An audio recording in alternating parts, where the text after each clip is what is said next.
Баршаңызға сәлем. Бүгін сіздерге пирожкидің жасау рецебін ұсынамын. Бізге керекті ингредиенттерді видеода және төменде жазып өтемін.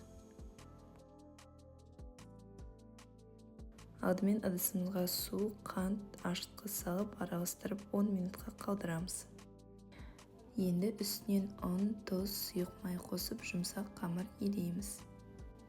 Қамырымызды 1 сағат жылы жерге көтерілу үшін қалдырамыз.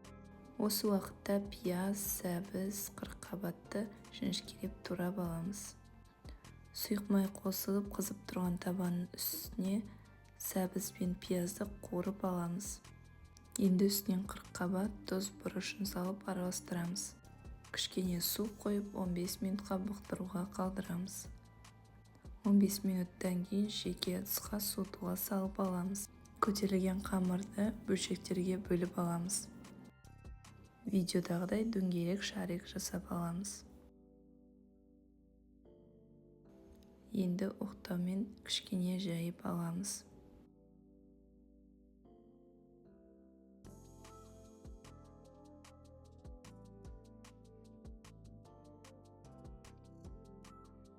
Салмасын салып, пирожки формасын жасаймыз.